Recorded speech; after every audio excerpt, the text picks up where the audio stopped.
Yusei Francisca González Carrasco. Porque tienes el derecho a votar informado.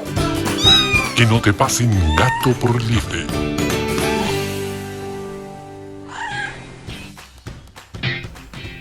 Hola, ¿cómo están? Espero que muy bien. Estamos en otro capítulo de Que no te pasen gato por liebre. En esta ocasión, ¿cierto? Empezamos con las entrevistas a los candidatos a constituyentes por el Distrito 4, que es la región de Atacama. En esta oportunidad queremos agradecer que aceptara la invitación a nuestro programa a Octavio Echeverría Alfaro. Hola Octavio, ¿cómo estás? Hola, muy bien, muchas gracias por la invitación, amigos de Gato por Liebre, y aquí esperando para poder conversar. Octavio, queremos conocer parte de tu vida, conocerte un poco más, para que las personas que tenemos que votar este 11 de abril podamos votar informados y tener la capacidad, ¿cierto?, de elegir con qué candidato nos sentimos más reflejados, ¿cierto?, personalmente. Así que, dicho esto, nos gustaría conocer, por ejemplo, tus orígenes, de qué ciudad eres, dónde estudiaste, algo personal que nos puedas contar sobre ti. Ya, mira, mi nombre es Octavio Echeverría Alfaro, soy nacido ya en Copiapó, tengo 29 años, estudié Sociología en la Universidad de Concepción, que es el único tiempo que he estado fuera de la región, los 5 años que dura la carrera. Posteriormente vuelvo a la región, siempre me ha gustado acá, quiero desarrollarme acá, tanto como profesional como ser humano.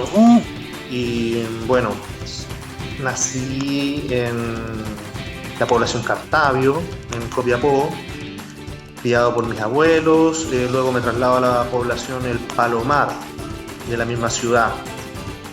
¿Qué más te puedo contar? Trabajo actualmente en la Universidad de Atacama, en un proyecto, y bueno, participo de un colectivo que se llama el Colectivo de Defensa del Medio Ambiente de Atacama, CODEMA, el cual es parte de una asamblea mayor, de la Asamblea de Copiapó y de la Asamblea Constituyente de Atacama.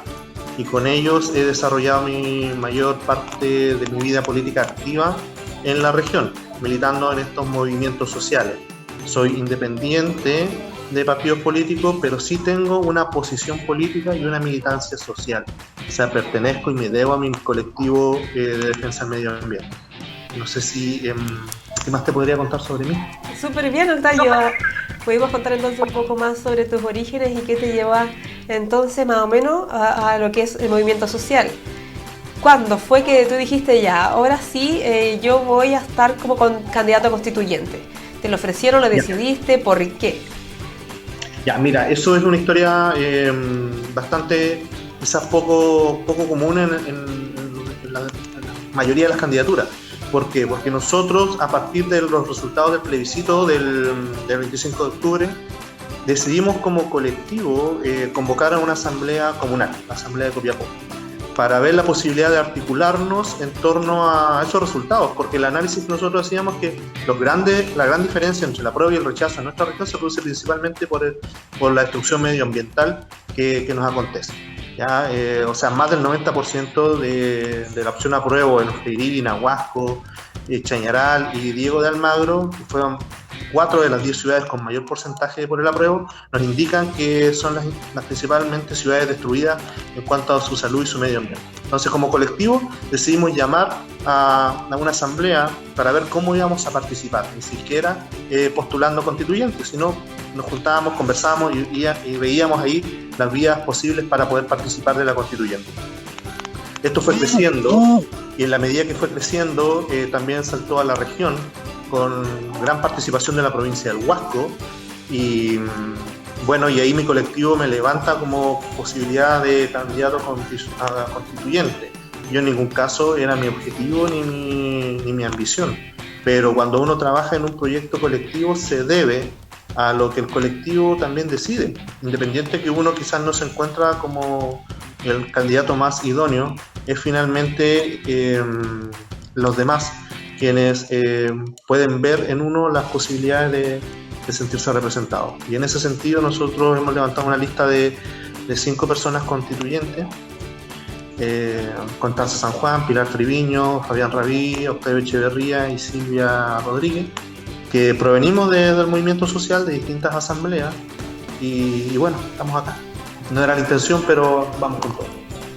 Vamos, ¿y qué te mueve? ¿Cuál van a ser entonces tus propuestas con las que vas a ir con todo para cambiar esta Constitución por Chile? O mantenerla, ¿cierto? Todavía no conocemos tu propuesta. No, ciertamente la queremos cambiar de raíz. Eso es totalmente otro mundo que proponemos. Mira, nosotros no construimos nuestras propuestas en personal. Nosotros trabajamos nuestras propuestas en colectivo, en grupo. Estamos trabajando en un mandato colectivo.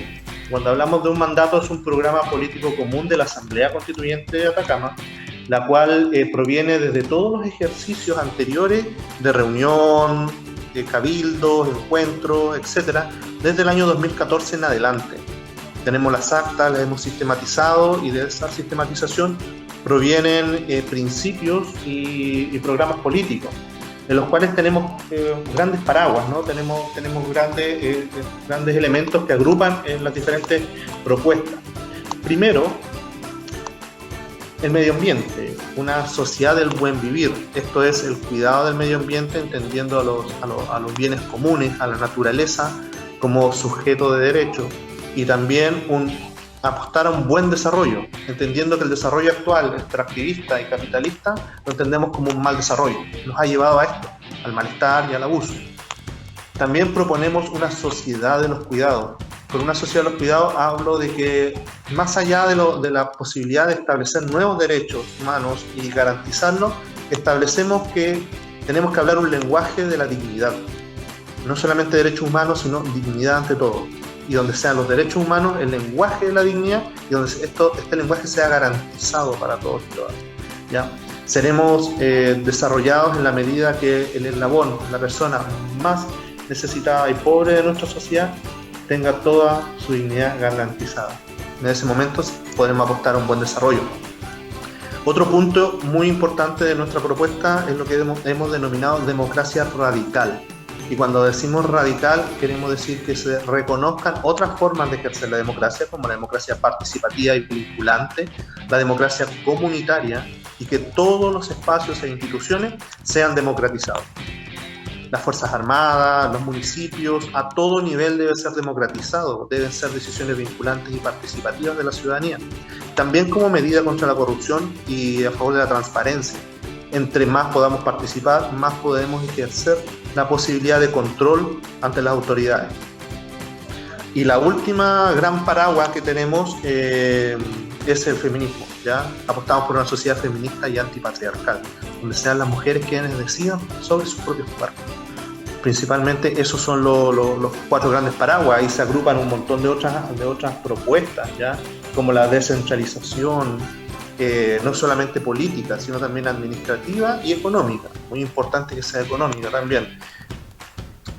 Los referéndums revocatorios, que todos los presupuestos sean participativos, el trabajo.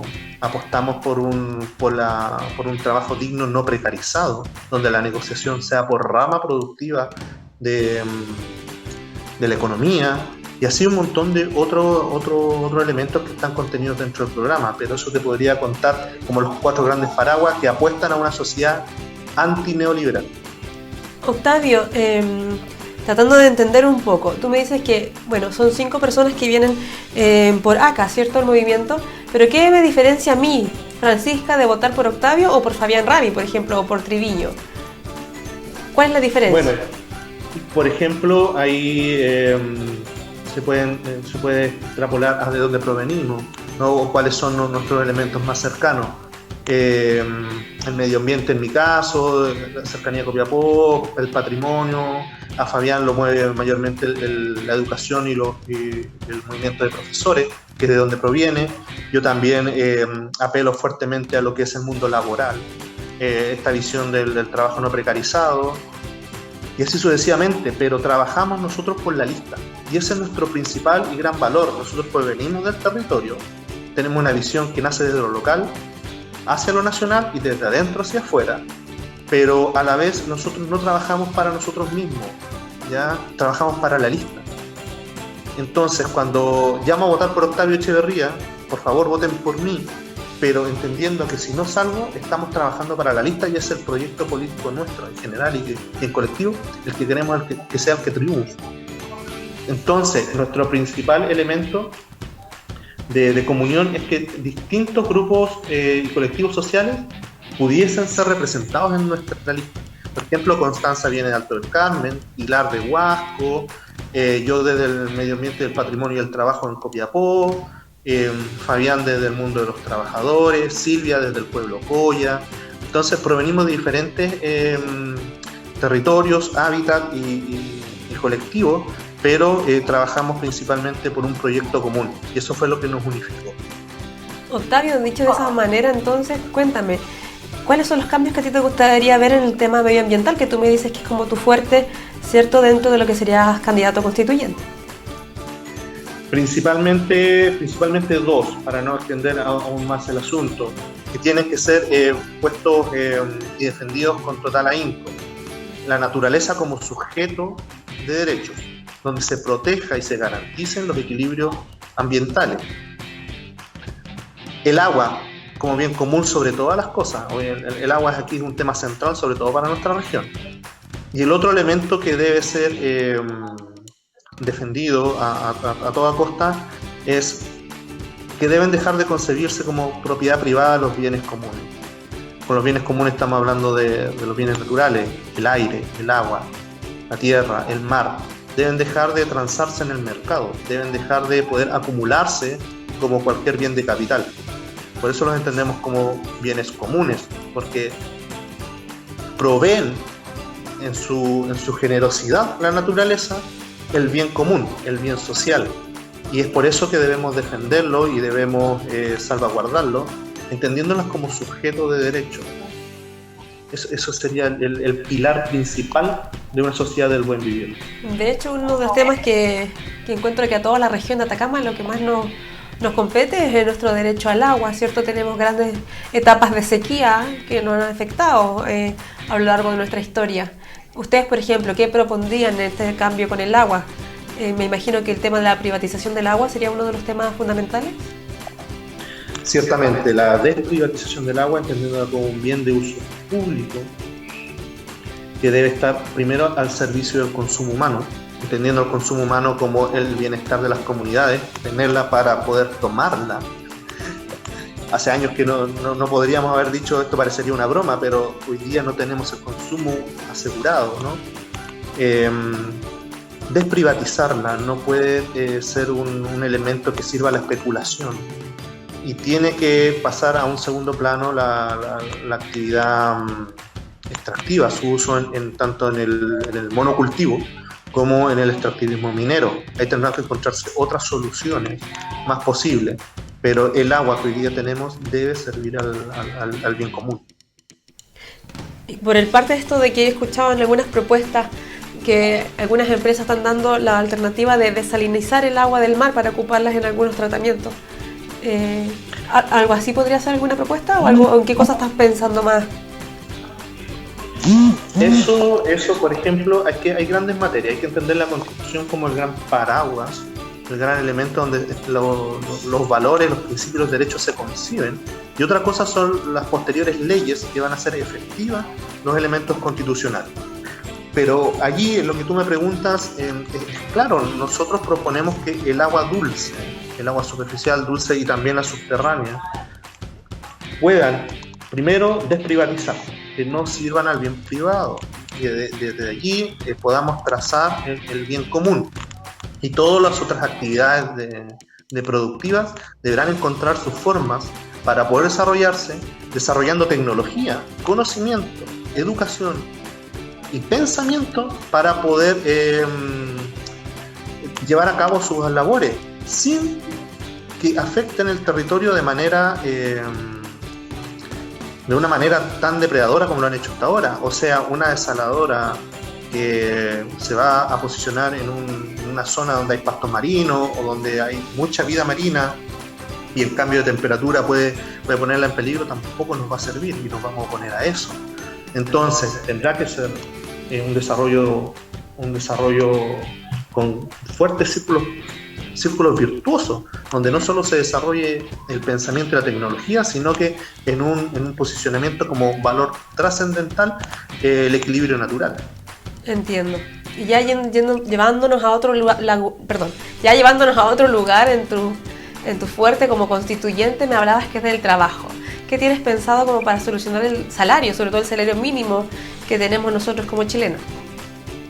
Mira, la discusión del salario es una discusión que encierra algunos elementos que queremos desterrar. Por ejemplo, nosotros proponemos que los trabajadores puedan agruparse por rama productiva, parecido a lo que hacen los portuarios hoy en día. Cuando tienen un problema laboral, ellos paralizan de norte a sur en pos de la solidaridad. Independiente de que el problema no sea en Talcahuano, un puerto en Huasco paraliza. Entonces, cuando se negocia por rama productiva, no es necesario establecer un salario mínimo, porque son los mismos trabajadores que en su disyuntiva pueden negociar la base de su salario para mantener un estándar mínimo o ético o digno de vida. Entonces, el salario mínimo se produce y se establece porque ese es el estándar mínimo de vida, y desde allí no se puede bajar, y sería éticamente reprochable aquello. Pero cuando los trabajadores podemos tener el poder de negociar de igual a igual con las grandes empresas, eso cambia inmediatamente. No es necesario establecer salarios mínimos, sino que inmediatamente podemos aspirar a una vida digna. Hoy día el salario mínimo es la mitad de lo que realmente se necesita para establecer una vida digna, que según las últimas cifras debe estar por los 500.000 pesos. Y el salario mínimo alcanzará unos 300.000 brutos, 300.000 y fracciones brutos, entonces baja a 280 en líquido. Y con eso no se puede vivir realmente. Por supuesto, mantener toda una familia con ese salario es imposible, ya es irrisorio que lo sigan defendiendo, y por eso era tan importante preguntarte qué es lo que tenías con el tema del salario. Agregar eso es la organización de los trabajadores, que es democratizar también la fuerza laboral, porque de esa manera pueden entrar políticamente a disputar sus propios espacios. Implica que sean los trabajadores que organizadamente puedan actuar sobre la economía y puedan también imponer sus términos, y no solamente macrocifras o que se discuta, no sé, en Casa Piedra, en la Sofopa, sino que sean los trabajadores, como también ocurre en otras sociedades desarrolladas, y tampoco estamos inventando algo. Sean los sindicatos y las negociaciones ramales las que puedan apelar a la dignidad de los trabajadores, y en ese sentido se tiene que acabar de una vez por todas este régimen de honorario o este régimen de tercerización y el multiroot. Con solo el hecho de que los trabajadores puedan organizarse y imponer en una correlación de fuerza similar ante el gran empresariado, esos elementos de precarización y de vulneración de derechos se van a acabar. Sí, me gustaría también llevarte por esa misma rama de la vulneración de derechos, porque comentaste que también un eje fundamental son los derechos humanos. ¿Cómo ustedes pretenden, por ejemplo, salvaguardar nuestros derechos? Ciertamente ahí hay una serie de elementos que primero hay que ampliar el catálogo de derechos, ¿no? Establecer nuevos derechos en torno a lo social, a lo natural, a lo cultural y a lo tecnológico. No podemos olvidar que la cuarta revolución industrial es una revolución altamente tecnológica y logarítmica, y en donde también tendremos que pensar en el futuro. Esta constitución no es solamente para hoy día o para mañana, también es para muchos años más. Entonces también tiene que estar contenido aquello. Cuando hablamos de garantía, es que tenemos que establecer nuevas instituciones y también democratizar los espacios. Es mediante la participación nuestra principal forma de salvaguardar nuestros intereses como del bien común.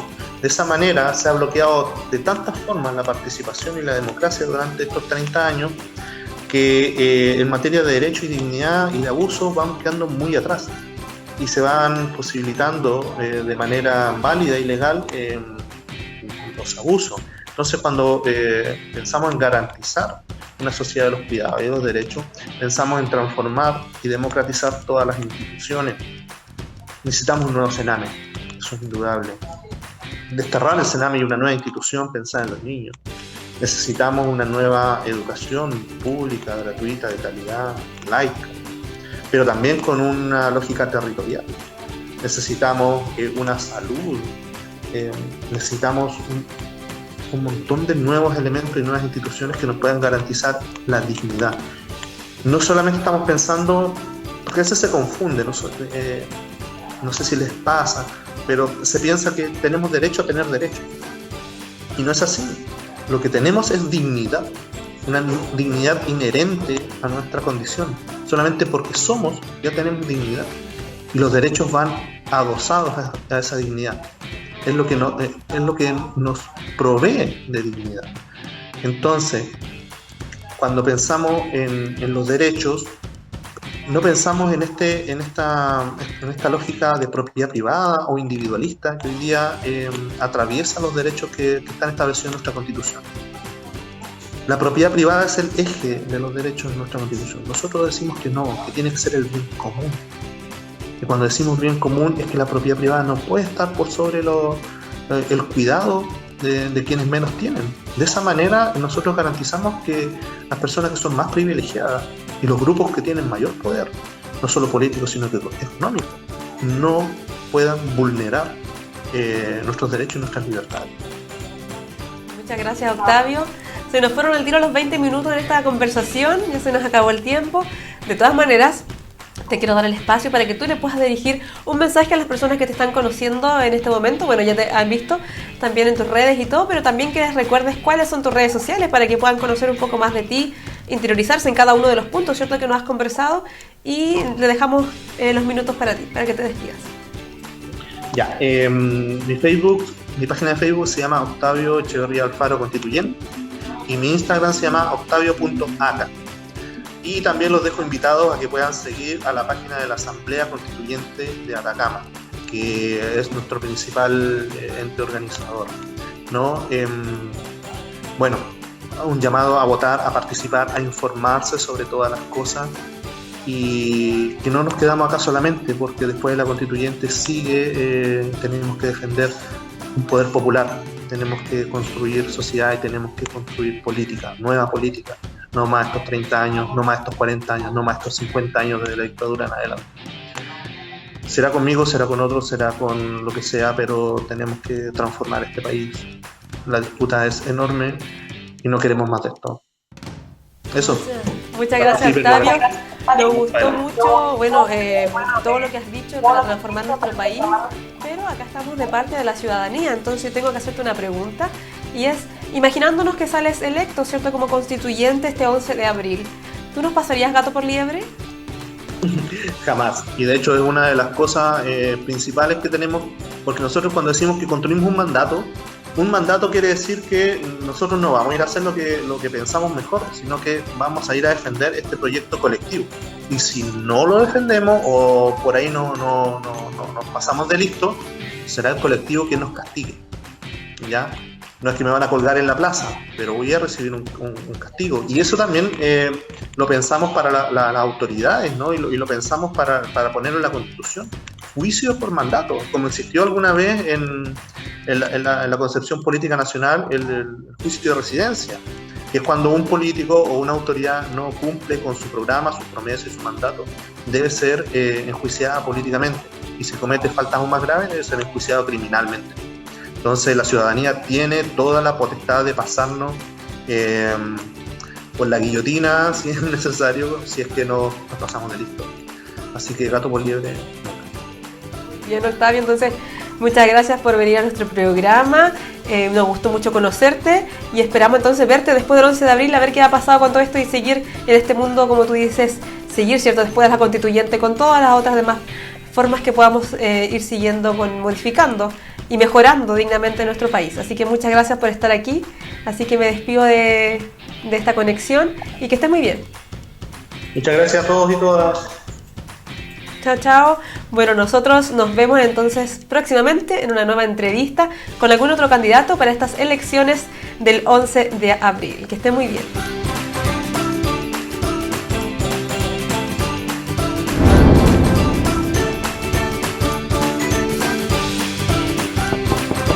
Porque tienes el derecho a votar informado. Que no te pasen gato por liebre.